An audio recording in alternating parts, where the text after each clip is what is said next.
Hello and welcome to the Daily Report, Thursday, the 26th of January 2023. Well, I was putting off making today's video because I was waiting and I was waiting and I was waiting for the transfer of Kevin Nisbet from the Hibernian to Millwall to be confirmed. But it hasn't happened yet. And a lot of people getting a bit antsy about that. It's kind of rumours going around. But to that I say, no news is good news. I mean, I assume it'll get announced tomorrow. Why? Like, yeah, just gotta wait. Just gotta wait. It'll probably get announced tomorrow morning, and we'll see. We'll see. So, moving on to the news that did come out today.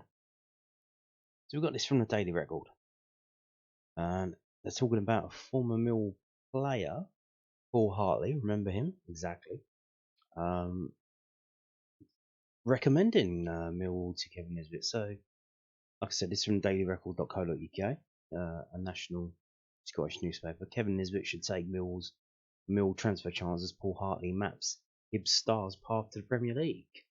The Lions have had one bid for Nisbet rejected, but have returned with an improved offer for the Scotland international. Paul Hartley reckons Kevin Nisbet would have to consider a move to Millwall because they could soon be knocking on the door of the league. Record Sport broke the story online on Tuesday night. The English Championship side had tabled an opening six-figure offer for the in-form Hibs star. That first offer was turned down, but the London outfit have since had a club record bid understood to be worth 2.5 million in total, accepted for the Scotland international. They could make the move to the new den later today. That didn't happen, but don't worry, don't panic. Hartley had a spell at Millwall under Jimmy Nicholl and is well aware of the potential the player chasers have. He said, "If Kevin has the opportunity, then he might want to look into it because Millwall are a good club. They are a bit of a sleeping giant. They definitely have the potential to go to the Premier League." The Lions have bared their teeth in the top flight in more than 30 years, but are just 3 points off third in the Championship. Hartley believes they are making real progress under Gary Rowett. The Cove boss said, "They are a good club and Gary has done a good job there. If they were to get to that level, then you would see the fan base go up again. They have some support. The home support is so vocal and so loud, and when things are going well, then great. They have a terrific stadium and it's a really good club with a strong team. It's something Kevin would like to look at." Hibs are in a difficult position as Nisbet's in the last 18 months of his contract. The forward is unlikely to sign an Easter Road extension. So do they cash in now or wait and see if they can get a better offer?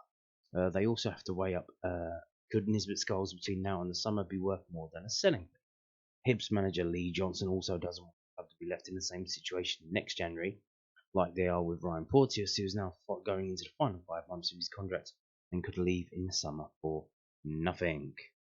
Hartley said, "We have seen a number of players who have gone from Scotland to England. A lot of players have gone to the Championship and kicked on again. Every club in Scotland is a selling club, that's for sure. Nisbet is a good player and I like him. When a club from the English Championship when a club from the English Championship comes calling, then players definitely have to look at it. If players are doing well, then there is always that opportunity to move to England." Hartley is a big fan of Nisbet and can see why there is big interest in the on form. Whoever says on form? In form. Hibs star. He has battled bravely back from he's battled back bravely from a major knee operation and has hit 7 goals in 7 games since his return for Hibs. Hartley knows that Nisbet will want to keep his form with the 2 big Scotland games coming up in March against Cyprus and Spain. Loris Shankland, Ross Stewart and Nisbet are all in form and looking to take Shay Adams and Lyndon Dykes' shirts. He said, "Kevin has been through his problems, but he looks over them and will want to push back onto the international stage again." There you go. Paul Hartley there saying Millwall, little old Millwall, aren't that little at all. And he's correct. We are making real progress under Gary Rowett, it seems. And all it took was spending wisely a lot of money on Zion Fleming. And if we get this Nisbet guy over the line, if he can score the goals along with Zion Fleming until the end of the season, I mean, goals win your games, and that's what we're looking at. And obviously, we're not playing this weekend. The FA Cup is taking centre stage, and we got knocked out. Sheffield United, who knocked us out, they got Wrexham away. Now, if they go on a little run in the FA Cup and they get distracted by getting to the semi-finals or even the final, and that might affect their league form like it did to us back in 2004. So we might still be able to get, well, mathematically we could still win the league, but let's not calm down. Let's take it easy. But we could still get that second place, that's for sure. So, moving on to this. So, yet again, I don't know what's happening with the training ground. Is it frozen over or swampy? What's going on there? But the players are training at the Den. They were training at the Den today, and the club put out these pictures. And this was the kind of only thing that the club put out today was pictures from training today. There may be no fixture this weekend, but the Lions continued their training program in SC16 ahead of the resumption of the Sky Bet Championship campaign against Sunderland on Saturday, 4th of February. So here you go. Now, even though we do have a break, obviously didn't give the players a break. Maybe they get a break Saturday and Sunday. They can do stuff with their families or whatnot, which would be good for them.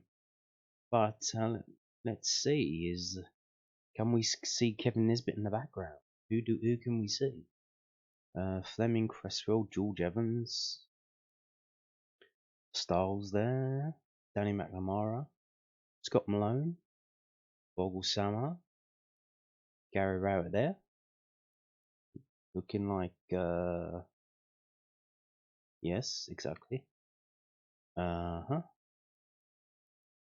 Honeyman, George Long, George Saville, and Hutch in the background. So there's George Long again. Sans woolly hat. George Saville looks like he scored and he's celebrating. Nice one. Jake Cooper. I was just going to say we haven't seen Jake Cooper yet, but there he is. So he recovered from a fall on his arse. Here's a bit of a surprise. That's Joe Day. So obviously looks like he's come back from his shoulder injury. Just in time. Will he be going out on loan again? Because he's got until Tuesday to do that. Is he proving his fitness to do that? I don't know. We'll wait and see. There's Murray Wallace there, looking very pale, and that is Ryan Leonard there on the right. Paul Robinson pointing at someone, and George Saville pointing at someone as well. You get the gist. But I didn't see Kevin Nisbet in the background, even out of focus. So Connell Truman there, signed up until the end of the season. Oh, was that Kevin Nisbet there? That Kevin Nisbet. Is that Kevin Nisbet there carrying that red pole in the bottom right? No, I don't think so. But yeah, you get the gist. Have we gone around it? Like, this is it. Yeah, we've gone around. So there you go. That was the only thing the club put out today. So obviously they got the replies on Twitter saying, "Oh, announce Nisbet, announce Nisbet, announce Nisbet." So hopefully they'll do that tomorrow. We will see it. Wonder if they're figuring out some kind of dramatic way to do it. Some kind of artsy fartsy video session to film something to put out. I don't know, but we'll wait and see. Also, I want to tell you about this. Obviously, new stadium tour dates are on sale. We got the half term coming up, and in the half term, Thursday the 16th of February, 2 p.m. there is a junior tour, and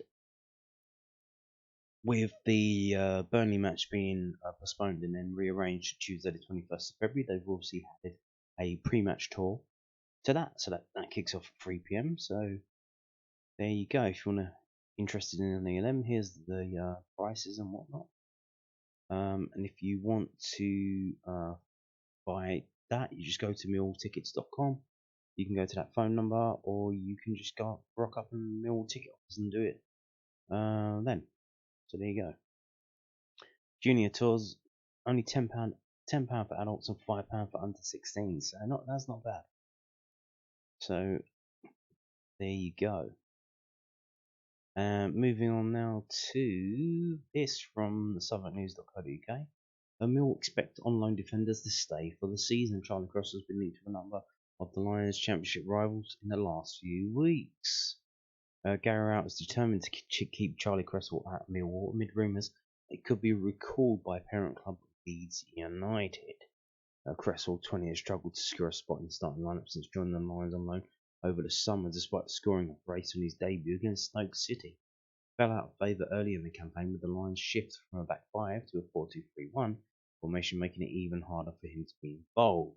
It means he has featured in just 16 of Millwall's 27 championship fixtures this season, starting just 13 times. As a result, the centre-back is linked to a return to Ellen Road, where he could then be loaned to Sunderland or sold to Middlesbrough, both of whom are competing with Millwall for a playoff spot this season. However, the club are working under the assumption that it is business as usual surrounding Cresswell's loan spell, with reports claiming that the recall option in his contract has now expired. Rowett also believes that the youngster will remain in SC16 until the end of the season, giving him one less area of the pitch to worry about in the build-up to transfer deadline day.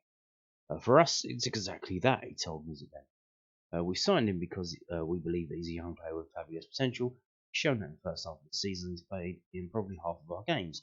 If you're a young player, you want to play in every game, you want to play all the time. The reality is, sometimes it doesn't happen through no fault of your own. He's trained really well, he's been incredibly professional. I think he's been frustrated at times by not playing. It's part of the journey of being a top player, as far as I'm concerned. He's with us until the end of the season, until someone tells me otherwise. That's where we're at. I read all the stories like everyone else, but they're stories until anything changes, which I hope it doesn't. Agreements are agreements, but you can't keep someone against their will if they don't want to be here, which we saw with Benica Baby. He wanted to leave, and they said, "Okay, goodbye, thank you very much." And that's the same here. I mean, the truth is, he's not good enough to play.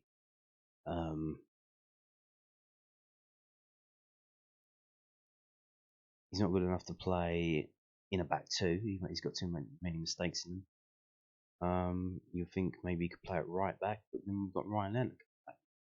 So we will see. I'll say play it right back in terms of backing up Danny McNamara and kind of understudying him for him, and not to replace him. But well, maybe you push Danny further forward. I don't know. But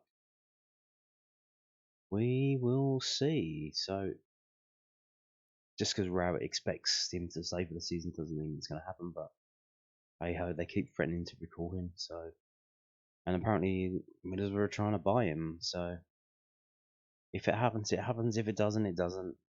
Do we really care? Not really. And on that note, thank you for watching and goodbye.